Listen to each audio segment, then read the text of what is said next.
ادخلوها بسلام آمنین۔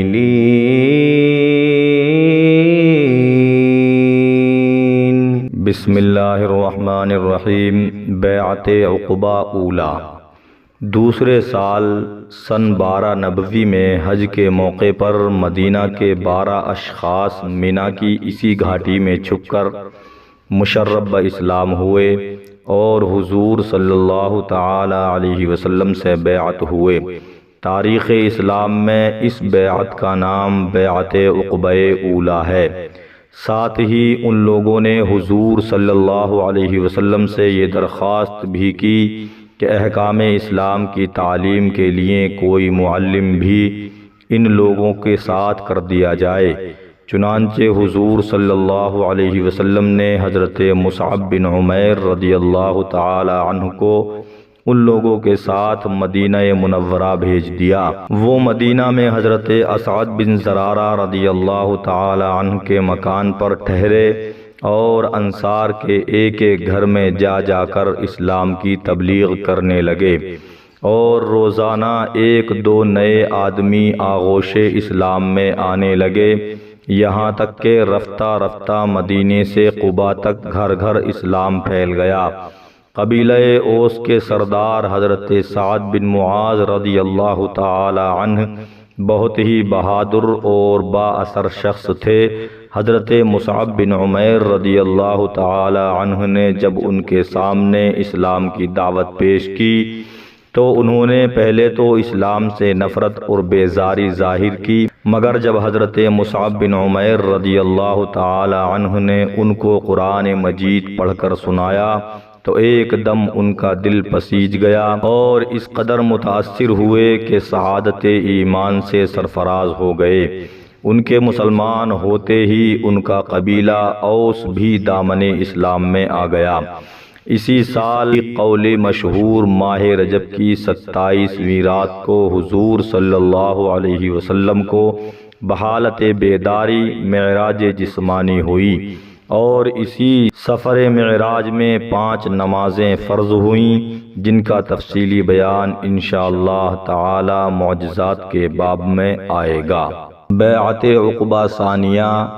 اس کے 1 سال بعد سن 13 نبوی میں حج کے موقع پر مدینہ کے تقریباً 72 اشخاص نے مینا کی اسی گھاٹی میں اپنے بت پرست ساتھیوں سے چھپ کر حضور صلی اللہ علیہ وسلم کے دست حق پرست پر بیعت کی اور یہ عہد کیا کہ ہم لوگ آپ کی اور اسلام کی حفاظت کے لیے اپنی جان قربان کر دیں گے۔ اس موقع پر حضور صلی اللہ علیہ وسلم کے چچا حضرت عباس رضی اللہ تعالی عنہ بھی موجود تھے، جو ابھی تک مسلمان نہیں ہوئے تھے۔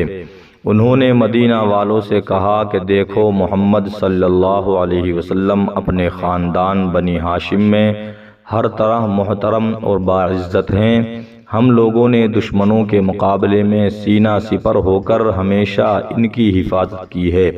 اب تم لوگ ان کو اپنے وطن میں لے جانے کے خواہش مند ہو تو سن لو، اگر مرتے دم تک تم لوگ کا ساتھ دے سکو تو بہتر ہے، ورنہ ابھی سے کنارہ کش ہو جاؤ۔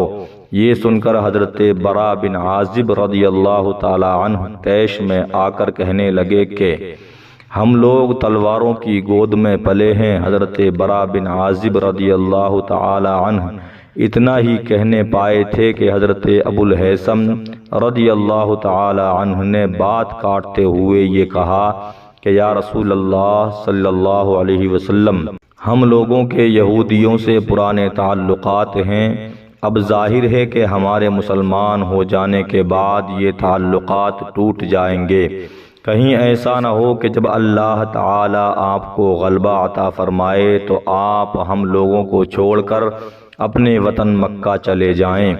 یہ سن کر حضور صلی اللہ علیہ وسلم نے مسکراتے ہوئے جواب دیا کہ تم لوگ اطمینان رکھو کہ تمہارا خون میرا خون ہے، اور یقین کرو کہ میرا جینا مرنا تمہارے ساتھ ہے۔ میں تمہارا ہوں اور تم میرے ہو، تمہارا دشمن میرا دشمن اور تمہارا دوست میرا دوست ہے۔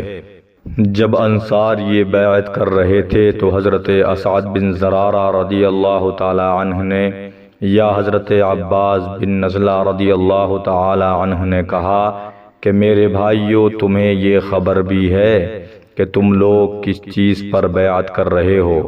خوب سمجھ لو کہ یہ عرب و عجم کے ساتھ اعلان جنگ ہے۔ انصار نے طیش میں آ کر نہایت ہی پرجوش لہجے میں کہا کہ ہاں ہاں، ہم لوگ اسی پر بیعت کر رہے ہیں۔ بیعت ہو جانے کے بعد آپ نے اس جماعت میں سے 12 آدمیوں کو نقیب یعنی سردار مقرر فرمایا۔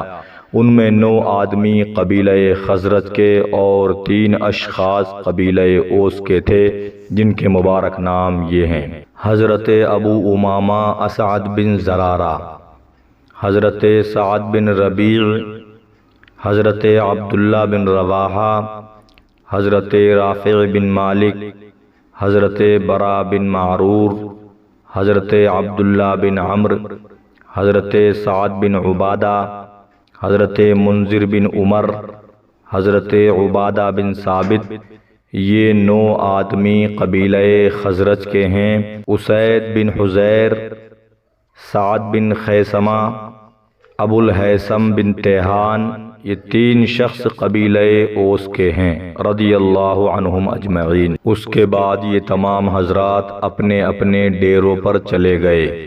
صبح کے وقت جب قریش کو اس کی اطلاع پہنچی تو وہ آگ بگولا ہو گئے، اور ان لوگوں نے ڈانٹ کر مدینہ والوں سے پوچھا، کیا تم لوگوں نے ہمارے ساتھ جنگ کرنے پر محمد صلی اللہ علیہ وسلم سے بیعت کی ہے؟ انصار کے کچھ ساتھیوں نے جو مسلمان نہیں ہوئے تھے اپنی لا علمی ظاہر کی۔ یہ سن کر قریش واپس چلے گئے، مگر جب تفتیش و تحقیق کے بعد کچھ انصار کی بیعت کا حال معلوم ہوا تو قریش غیظ و غضب میں آپے سے باہر ہو گئے اور بیعت کرنے والوں کی گرفتاری کے لیے تعاقب کیا، مگر قریش حضرت سعد بن عبادہ رضی اللہ تعالی عنہ کے سوا کسی اور کو نہیں پکڑ سکے۔